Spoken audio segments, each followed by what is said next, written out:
করবে তাহলে শোষণকে আল্লাহ রাব্বুল আলামিন পছন্দ করেন না।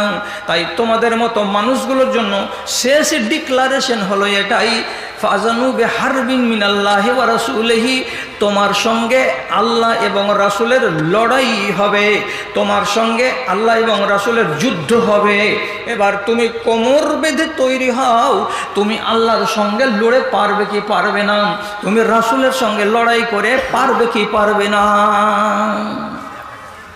এটা যদি বন্ধ না করতে পারো তাহলে তুমি জেনে রাখো তোমার সঙ্গে যুদ্ধ ঘোষণা করা হয়ে গেছে আল্লাহ এবং তার রাসূলের পক্ষ থেকে। এবার তোমার কোমরে কতটা বল আছে যে তুমি আল্লাহর সঙ্গে লড়তে পারবে, তৈরি হও। এখন মানুষেরা চিন্তা করলো, সেই যুগের লোকেরা কিন্তু আগে থেকে মালায়েকাকে বিশ্বাস করত। মালায়েকা মানে ফারিস্তা, ফারিস্তাকে যে বিশ্বাস করত এবং তারা জানতো যে ফারিস্তাদের প্রচুর ক্ষমতা। তো সেই ক্ষমতার ফারিস্তাকে আল্লাহ রাব্বুল আলামিন ব্যবহার করছেন নিজের কাজে। তো আমার বিরুদ্ধে যদি ফারিস্তাকে লাগিয়ে দেওয়া যায়, আমি কি ফারিস্তাকে পেরে উঠব? আমি তো পারবো না। তাহলে শোষণের নীতি থেকে আমি যদি মুক্ত হয়ে যাই তাহলে মজলুম থাকবে না। আমি যদি এখান থেকে নিজেকে সরিয়ে নিয়ে আসি তাহলে ফকির মিসকিন দরিদ্র এই নিপীড়নের জাঁতা কলে আর পিছাও যাবে না। তাহলে ছেড়ে দিই। আরব দেশের লোকেরা শতকরা তখনকার মতো 98 জন লোক 97 জন লোক সুদের ব্যবসাকে সমূলে বন্ধ করে দিল। তাহলে রোগগুলো সারছে, আস্তে আস্তে করে সেরে যাচ্ছে রোগগুলো। আরেকদিন আল্লাহ পাক রাসূল বলছেন, এই আরব দেশের লোক 2-4-5টা লোকের নামকে যদি বাদ দিই, তো বাদ দিয়ে বাকি যত লোক তোমরা এখানে আসো বর্তমান জমানাতে বেঁচে, কার পেটের ভিতরে মদ নাই? কে মদ খাও না? সবাই মদের আসক্তিতে ভরপুর। তোমরা তো সব মদের আশেক। তাহলে মদ জিনিসটা তোমাদের জীবনে যদি লেগেই থাকে তাহলে প্রথম কথা, তোমার স্ত্রীর সঙ্গে তোমার কোনোদিন জীবনে মিল হবে না। এক, তুমি কোনোদিন শরীফ ইনসান হয়ে নিজেকে মানুষের সামনে খাড়ো করতে পারবে না। দুই, জীবনে তুমি কোনোদিন সম্মানের মালিক হতে পারবে না, সমাজের লোক তোমাকে ইজ্জতের চোখে দেখবে না। সুতরাং মদের ব্যাপারে তোমাকে একটুখানি সাবধানী হতে হবে, মদ ছেড়ে দিতে হবে। যদি বলো মদ আমি ছাড়বো না, তাহলে তোমাকে একটা শুধু ডিক্লারেশন আজকে দিয়ে দেওয়া হচ্ছে, কানে রেখে দাও। মানো তো মানো, আর না হয় পা দিয়া সানো। কি তোমার জন্য ডিক্লারেশন? রাসূলুল্লাহ বললেন, ইউসকা মিন নাহারিল গুতাতে, তোমাকে কিয়ামতের দিন জাহান্নামের একটা নহর আছে, সেই নহরটার নাম হলো গুতা নহর। গুতা নহর থেকে গ্লাসে করে পানি উঠিয়ে ওই নহরের পানিগুলোকে উঠিয়ে এনে তোমার মুখে ঢেলে দেওয়া হবে, তোমাকে পান করতে দেওয়া হবে। ওটা কেমন কেমন?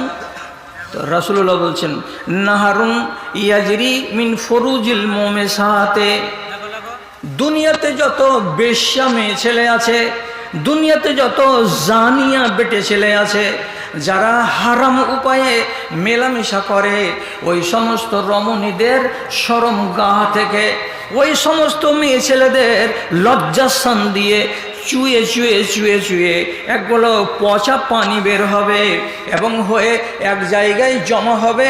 সেই পচা পানিগুলোর দুর্গন্ধ কত কঠিন হবে যে নরকবাসীরা পর্যন্ত চেঁচিয়ে চেঁচিয়ে ফারিস্তাদেরকে ডেকে বলবে, এটা কোন পানির পানি যার গোড়া দিয়ে আমরা বাস করি আর আমাদের পাশ দিয়ে নহরটা বয়ে যায়? এত দুর্গন্ধ কেন ফারিস্তারা? এই নহরের পানির দুর্গন্ধে আমাদের জীবনটা অতিষ্ঠ হয়ে যায়। তাদের সংবাদ দেওয়া হবে, এইগুলো হলো ব্যভিচারিণী নারীদের শরমগাহ থেকে বেরিয়ে আসা পচা পানি, তার গন্ধ তোমাদের কাছ দিয়ে গত হচ্ছে। সেই পানি তোমাকে কিয়ামতের দিন জাহান্নামে পান করতে দেওয়া হবে। এবার ফয়সালা করো, জান্নাতে গিয়ে পেপসি পান করবে, সেভেন আপ পান করবে, কোকা কোলা পান করবে, না মিরিন্ডা পান করবে, না এই খাবিস জিনিস তোমাকে পান করতে হবে? যখন রাসূলুল্লাহ একটা একটা করে যুক্তি দিতে লাগলেন আর একটা একটা অবৈধ কাজ সম্পর্কে যখন সচেতন করতে লাগলেন, তখন মানুষগুলো যার যেটা ব্যাধি ছিল আলহামদুলিল্লাহ একে একে একে একে মানুষগুলো ব্যাধি থেকে মুক্ত হয়ে গেল। রাসূলুল্লাহ কামিয়াব হয়ে গেলেন এই কাজে যে তাকে আল্লাহ রাব্বুল আলামিন যে কাজের জন্য নিযুক্ত করেছিলেন। ভাইরা আমার, রাসূল সাফা পাহাড়ের উপরে গিয়ে আওয়াজ দিয়েছিলেন, ওই লোকেরা, একদম সাত সকালে, ওই লোকেরা তাড়াতাড়ি এসো, তাড়াতাড়ি এসো। লোকেরা যদি আসলো তো রাসূলুল্লাহ বলছেন, আমি যদি আপনাদেরকে বলি পাহাড়ের পিছন দিক থেকে একদল যুদ্ধবাজ লোক চলে আসছে হামলা করতে তোমাদের উপরে, বিশ্বাস করবে? তারা বলছে হ্যাঁ, আমরা তোমাকে বিশ্বাস করি, এ কথাটাকে মেনে নেব। তখন রাসূলুল্লাহ বলছেন কি, আনা উনজিরুকুম বিআযাবিন, আমি তোমাদেরকে একটা আযাবের ভয় দেখাচ্ছি, সে আযাবটা আগামী দিনে আসবে। যদি তোমাদের নিজেদের অবস্থান পরিবর্তন না করো, যেই হালাতের উপরে আছো সে হালাত থেকে যদি সরে না আসো, তাহলে তোমরা ওই আযাবে গ্রেফতার হয়ে যাবে, সাবধান হয়ে যাও। তাহলে রাসূলুল্লাহর মাত্র 6 থেকে 7টা বছর গত হলো না, আল্লাহ পাকের নবী শুভ সংবাদ শুনালেন মানুষদেরকে। কি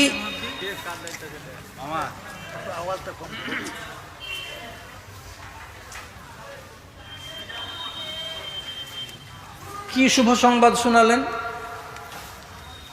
আজ একটা নারী এই বাড়ি থেকে বেরিয়ে ওই বাড়ি যেতে পারছে না, আর 4টা বছর রসুলের দাওয়াতের ফল কি ফলল?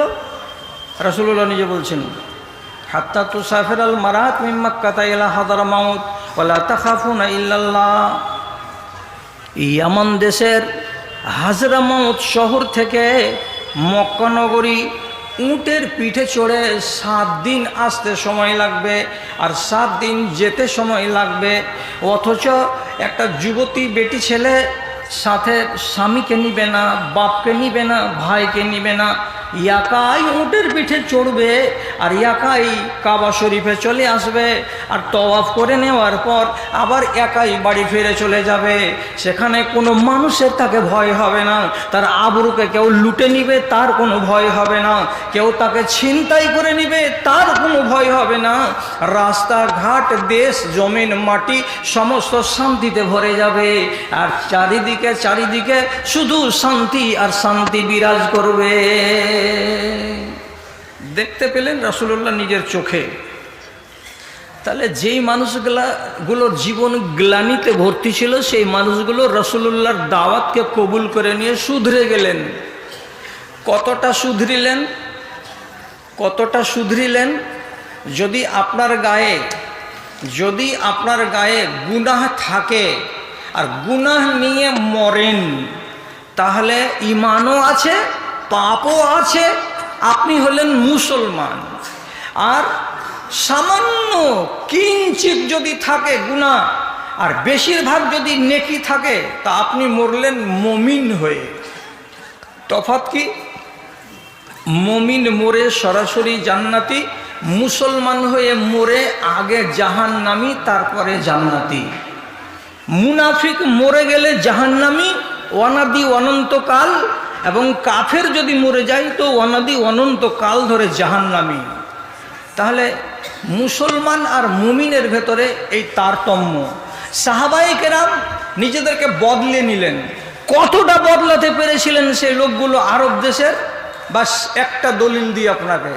বদর যুদ্ধের দিন 313 জন লোক যুদ্ধের ময়দানে হাজির হয়েছিলেন। তারা তো মানুষ, ভুল তো হতে পারে। এক সাহাবীর দ্বারাই ভুল হয়ে গেল। একটা ভুলটা কি হয়েছিল? তিনি মদিনা থেকে মক্কায় চিঠি লিক করে দিয়েছিলেন। একটা চিঠি লিক করে দিয়েছিলেন, চুপি সারে পাঠিয়ে দিয়েছিলেন মক্কায়। তেমন কোনো সাংঘাতিক ম্যাটার ছিল না এটা। তবুও রাসূলুল্লাহ ওই চিঠিটাকে আবিষ্কার করলেন। মদিনার মসজিদে 100 জন সাহাবীর সামনে আলোচনা হলো, এই হাতিব, তুমি এই চিঠিটা পাঠিয়েছিলে? বলে, জি আমি পাঠিয়েছিলাম। আর যেমনি বলা যে জি আমি পাঠিয়েছিলাম, এ তো আসামি, এ তো অপরাধী। এই জায়গাতে রাসূলুল্লাহ তার সিদ্ধান্ত শুনাননি। ইতিমধ্যেই হযরত উমর ডান দিকে দাঁড়িয়ে হঠাৎ করে এত বড় তরবারি বের করে দিয়ে বলছেন, দানি আজরেব উনকাহু, রাসূল আপনি অনুমতি দেন, এর গর্দনকে উড়িয়ে দেব।